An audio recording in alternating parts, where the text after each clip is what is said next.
Okay, in this video we're going to be looking at two examples of differentiation by using first principles.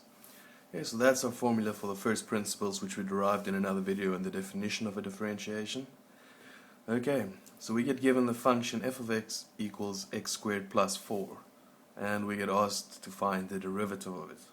So by using this definition, we can say that f prime of x will be equal to f of x plus h. So x plus h, all you do is you just replace every x with an x plus h.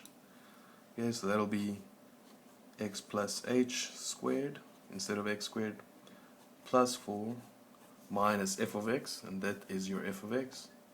So minus x squared plus 4. All of that over h, and remember to put your limit as h approaches 0, which I forgot to put in there. That always has to be there. Okay, next step is just to multiply out and collect like terms.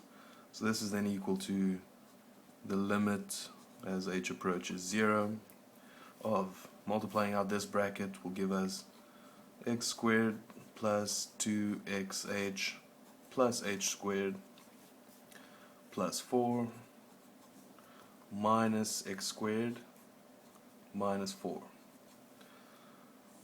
All of this over h, and we can see that x squared minus x squared, that'll cancel out, and we can see that plus 4 minus 4, that'll cancel out. So we're left with this, the limit as h approaches 0 of 2xh plus h squared over h. Okay, now we want to factor out an h at the top as a common factor. That'll give us, again, limit as h approaches 0 of, factor out the h, we're left with 2x plus h divided by h. And now this is nice because we can cancel out the h's. So we're left with limit as h approaches 0 of 2x plus h. And now we're almost done. We can just now put in the h, we can substitute the 0 into the h. So that's equal to 2x plus 0, which leaves us finally with 2x. Okay, that was a pretty straightforward example just to get an idea of what's going on. Now let's look at something that's a bit slightly more interesting. Okay, we get given this function. Again, we'll start off by using our definition. F prime of x is equal to, and let's just write that formula down, f of x plus h minus f of x divided by h, and again the limit as h approaches 0. Okay, so let's fill in what we have. Limit as h approaches 0, f of x plus h. So now again, wherever there's an x, you just replace it with x plus h. So we have 1 over x plus h squared plus 2x plus h minus f of x, and that is your f of x function.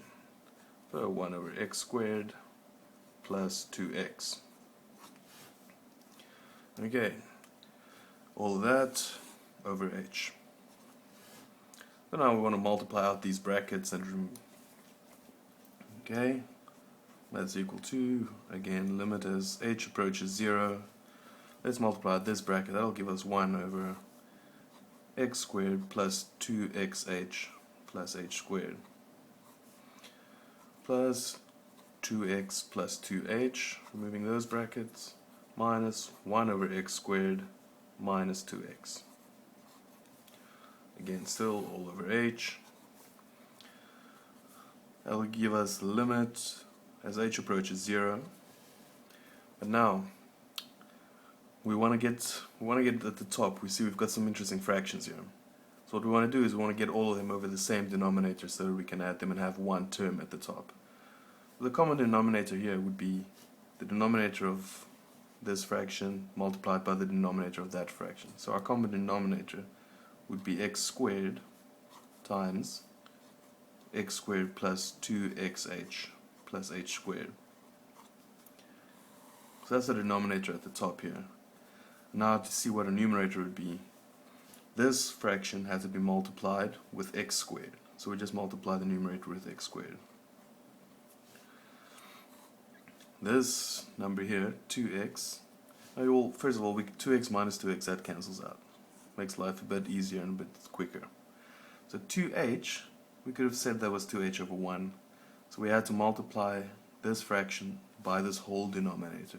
So we multiply 2h by everything. So 2h multiplied by the x squared. Let's put a big bracket around there. X squared plus 2xh plus h squared. Minus, okay, this 1 over x squared term had to be multiplied only with that part, so minus 1 times this denominator here, which was x squared plus 2xh plus h squared. Okay, and this all is still over h. Okay, so now what we do, we can just remove the brackets and collect like terms, that kind of thing. So we'll be left with the limit as h approaches 0 of, okay, x squared plus, multiplying this and with the first term we get 2h times x to the 4th power, so it's 2x to the 4th power h plus 2h times x times 2xh, that'll give us 4x cubed h squared, 2h times x squared times h squared, that'll give us plus 2x squared h cubed. Okay, minus x squared minus 2xh minus h squared. Okay, and now instead of having a fraction at the top, I'm just going to drop this whole denominator below the line to the h here. So at the bottom we'll have h, and let's just multiply that in. I'll give us, I'm just multiplying this x squared into this bracket here. X to the power 4 plus 2x cubed h plus x squared h squared. Okay, so now it's something a bit simpler. Now let's see if we can cancel out any terms here. X squared minus x squared, that cancels out. And okay, so now every term that's left here has an h in it, so we can factor out a common factor of an h. So that's equal to the limit as h approaches 0. Factor out an h at the top as a common factor. We're left with 2x to the power 4. Over here we're left with 4x cubed h plus 4x cubed h. Over here we're left with 2x squared h squared. It's 2x squared h squared. Over here we're left with minus 2x, and minus h. All of that divided by h, x to the 4th power plus 2x cubed h plus x squared plus h squared. Okay, now we're getting towards the ending part here. We can cancel out these h's, and that's nice. Now we don't divide by 0 when we substitute h equals 0 in. I'm just going to move this up a little bit, go on to the next page.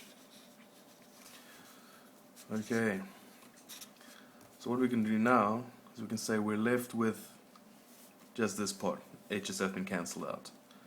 So we can just substitute in the 0 into the h values there. So all of this now is equal to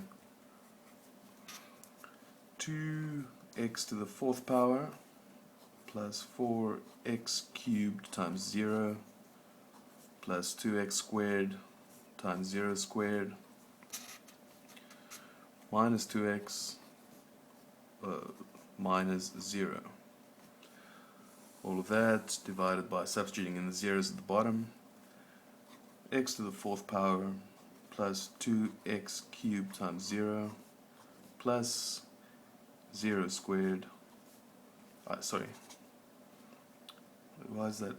X squared h. That's not a plus there. My apologies. So that's plus x squared times 0 squared. Again, that's left with 2x to the power 4. 4x cubed times 0 is 0.